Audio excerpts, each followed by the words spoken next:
Well, where in the world is Edward Snowden? Nobody knows. Nobody's even sure if his flight to Moscow actually didn't happen, because nobody on the plane afterwards said, oh, yeah, I recognize that guy. Maybe it didn't happen. Maybe it was just, to throw people off the trail. I mean, there was that billionaire from Iceland who said he had a jet waiting to take him to Iceland if the Icelandic government said that they would take him. Maybe he said, hey, I can't go to Iceland, but can you take me to Ecuador or Cuba or who knows? I mean, he could be pretty much anywhere right now. It's looking like maybe the Russian government decided to lay hands on him, but nobody really knows. So we're going to have to keep an eye on this one. Meanwhile, over the weekend, I think the biggest kerfuffle around this was David Gregory on Meet the Press? Yeah, Meet the Press. Asking Glenn Greenwald, who is a lawyer and a reporter, asking Glenn Greenwald, should you be prosecuted for releasing this stuff? This after David Gregory himself had released classified information on NBC. I don't recall, at least recently, maybe he did back in the day, David Gregory asking Obama administration officials if they were anticipating prosecuting Dick Cheney for releasing classified information, going after Valerie Plame, or other Bush administration officials. Now, I get it. The scooter was busted, took the fall for that, shall we say. Or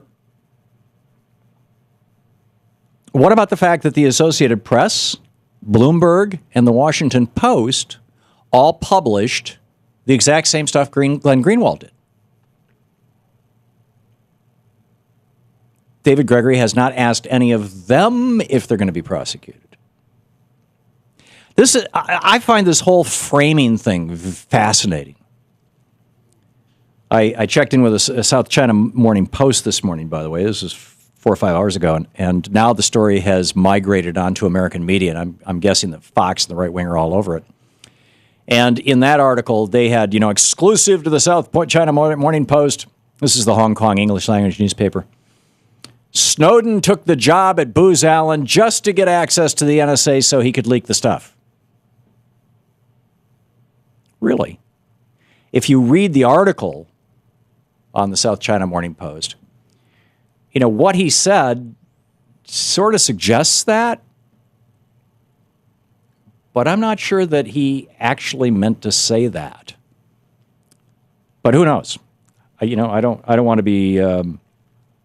I am not the appointed defender or prosecutor of Ed Snowden. The one thing that I do know is that if he did this because he believed that our country or private for-profit contractors in our country, or both, was doing something wrong, or were doing something wrong, and that needed to be exposed, that's a sign, in my opinion, of patriotism, and B, that makes you a whistleblower and not a leaker. Now, this is the other thing I found really interesting. You get up early and, you just kind of look through the news, and I went over to the Financial Times, financialtimes.com. I used to actually have a subscription to the Financial Times. I used to receive it. Now that we live down in a marina, you can't get a newspaper, but I read it online. And the front page headlines on the Financial Times, and of course the Financial Times is probably the most credible international paper, at least when it comes to things that have to do with business and rich people and all that kind of stuff. But it's kind of the voice of the international establishment.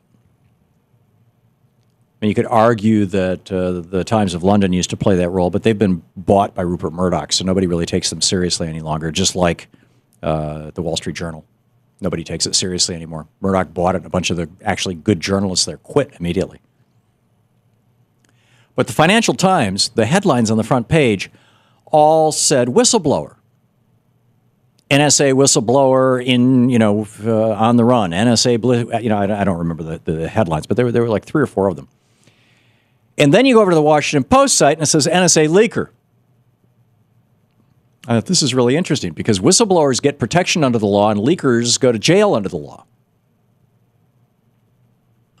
Arguably. So I just thought the whole thing was fascinating, this framing.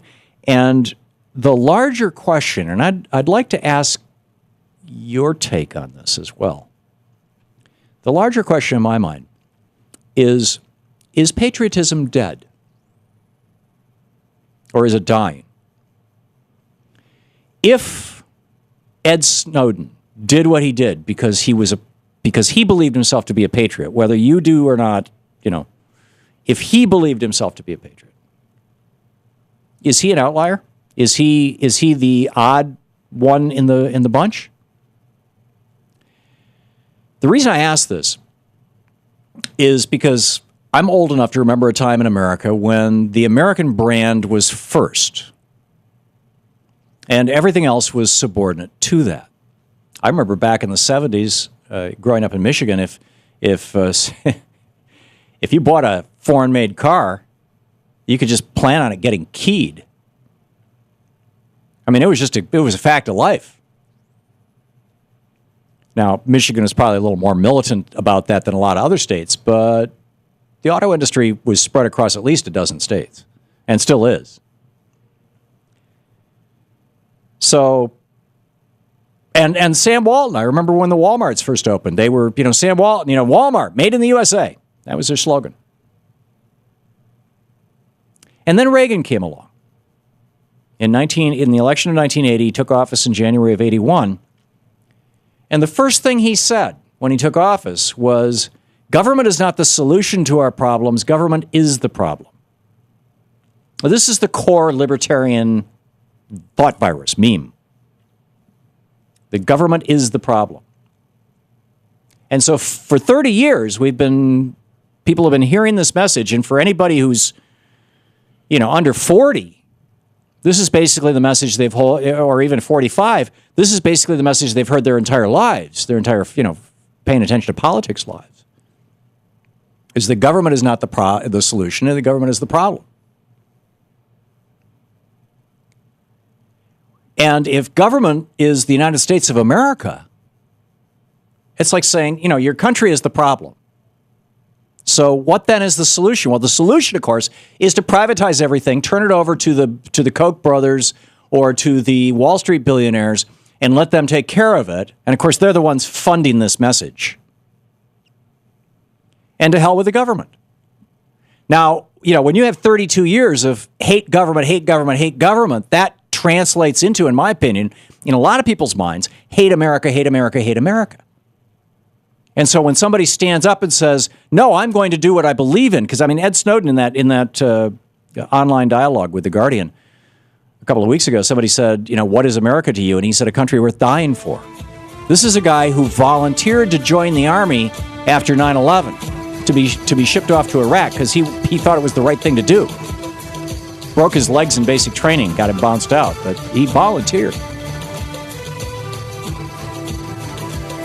So, has 32 years of Reaganomics, in addition to destroying our economy, also destroyed our patriotism? What do you think?